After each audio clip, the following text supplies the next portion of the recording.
Rena is an oddball character. On the surface, she'd like to be portrayed as a naive, shy, girly girl.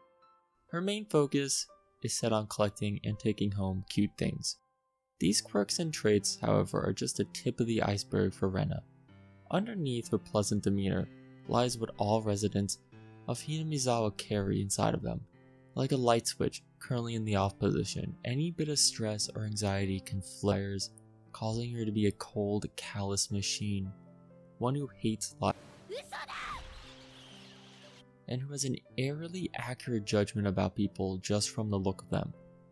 And even further behind that resides a girl who's afraid of a god who she believes keeps an eye on her, just in the chance that she attempts to run from the village once again. This is Rena, but how did she become like this? To answer this, we have to first look towards Rena's past. Let's dive in. Higurashi's story takes place during the summer of 1983, but for this story, we have to jump back about 15 years to the beginning of Rena's, who was born on July 28, 1963. She was born and raised in Hinamizawa until her mother's career took off, forcing them to move all away from her hometown. The end. That's all on the character of Rena. Have a great day. Come on, obviously that doesn't end in rainbows and roses. If it did, she wouldn't end up being as interesting as a character as she is. Rena's mom decides that it's time she hires a new plumber to lay some pipes down. Finding the perfect plumber wasn't hard, resulting in Rena's mom being pregnant with a new child. Seeing as how Rena's dad wants to be the only plumber in this equation, it doesn't sit well with him, causing a divide between both parents.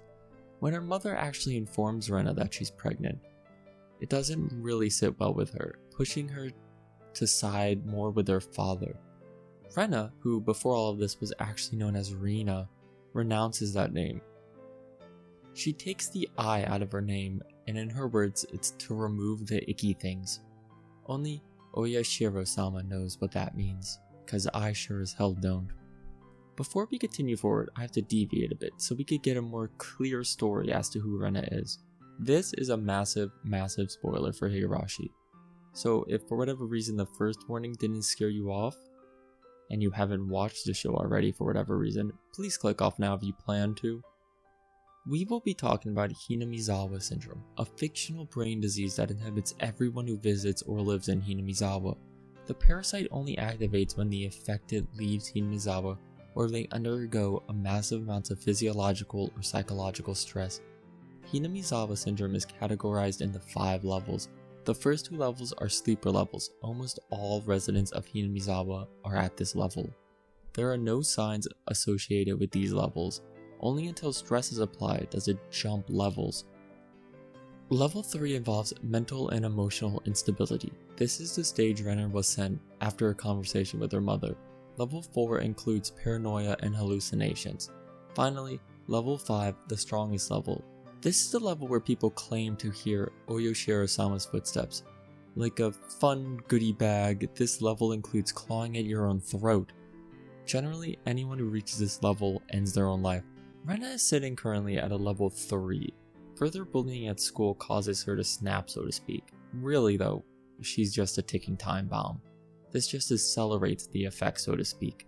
She spirals all the way down to level 5, causing her to believe in Oyashiro-sama's curse, to believe she has maggots swimming in her bloodstream, and to lash out on anyone. The rampage she causes leaves 3 kids bloodied and beaten, a school with halls full of broken glass. Somehow after all of this, Rena lives. She cools down and returns to the safe levels, most likely because she believed to be cursed for leaving Hinamizawa. Once she returned, everything stabilized for at least a year, until one Keiichi arrives, when Higurashi's story truly begins. In Higurashi, the past is easy to lay out, but going forward it's a bit more vague. A good example of this can be gained from the first arc of the anime, Onikaku Shihen, where near the end it seemed Rena was acting actually insane. And from what we could tell, most of it might be true. I'm going to emphasize the question mark at the end of that last sentence, because who knows what Keiichi was hallucinating, what he wasn't. On the off chance most of the things he saw actually happen, why the hell is Rena sticking her hand into the door, yanking on the security chain, or meeting him with a damn hatchet in the middle of the road? Of course, both of these things can be chalked up to the hallucinations, just like the needle in the food she brought him. Again, it can go either way. What is true, however, happens during the final arc of the first season, Sumi Horoboshi Hen. For better or worse, this is Rena's arc, her time to shine. And in a way, she actually does. But instead of being a hero, she turns to the antagonist role. Once more as her Hinamizawa takes hold of her.